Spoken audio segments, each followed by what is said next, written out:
ආයිබෝවන් මගේ මිතුරනි සුබ දවසක් කියලා ප්‍රාර්ථනා කරනවා.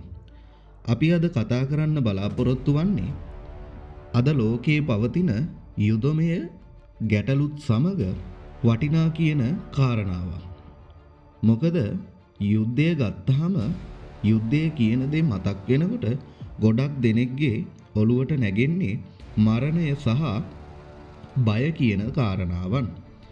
එතකොට අද ලෝකයේ යුද්ධය කරන ආකාරය පිළිබඳව කතා කරනකොට ගුවනින් සහ මුහුදෙන් කරන යුද්ධයක් තමයි අද ලෝකයේ පවතින්නේ.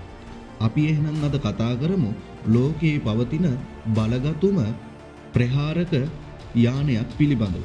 මේ ප්‍රහාරක යානයේ පිළිබඳව ඔබ මෙතෙක්කල් කරුණු නොදැන ඉන්නේ නැති. මොකද මේ ප්‍රහාරක යානයේ පිළිබඳව තවම කරුණු එළියට දමා නැත. මොකද මේ යානය ඒ තරම්ම බලගතු යානයක්. මේ යානය පවතින්නේ රුසියාවට අයිති යානයකි. මෙය අලුත් තාක්ෂණයෙන් නිපද වූ රුසියන් හමුදාවට එකතු වූ අලුත් සමාජිකයෙක් තමයි මේ ප්‍රහාරක යානය. අපි එහෙනම් අද කතා කරමු විලාඩ්මිර් පුටින්ගේ අලුත්ම සහායකයා වන මේ ප්‍රහාරක යානය පිළිබඳව.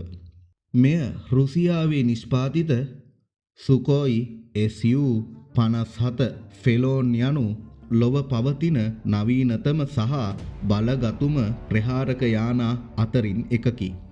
මෙය පස්වන පරම්පරාවේ 5th generation බහුකාර්ය ප්‍රහාරක යානයක් ලෙස හඳුන්වනු ලබයි.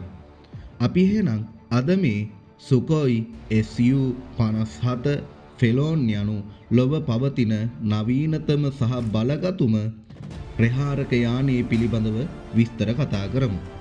අංක 1. රේඩාර් වලට හසු නොවීම.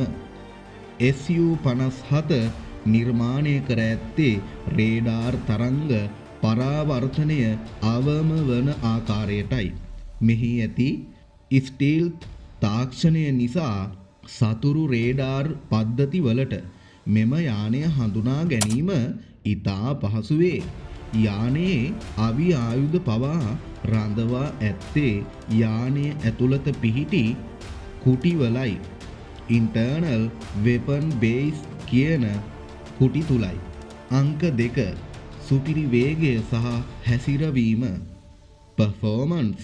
මෙහි උපරිම වේගය මෙයට ශබ්දයේ වේගය මෙන් දෙගුණයකට වඩා වැඩි වේගයකින් පියාසර කළ හැකි බවයි සඳහන් කරන්නේ.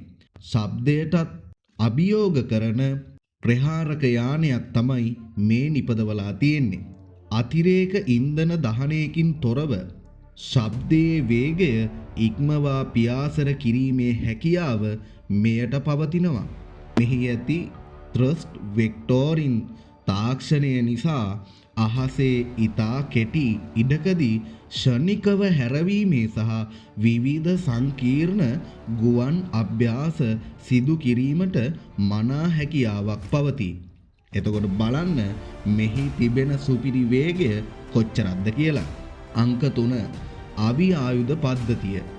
මෙම යානය ගුවනේ සිට ගුවනට සහ ගුවනේ සිට ගොඩබිමට ප්‍රහාර එල්ල කළ හැකි මිසයිල වලින් සමන්විතයි. විශේෂයෙන්ම ඉතා ඈත ඉලක්ක පවා නිවැරදිව ප්‍රහාර එල්ල කළ හැකි උපකරණ මෙහි අන්තර්ගත වේ. අංක 4. තාක්ෂණික මෙවලම්.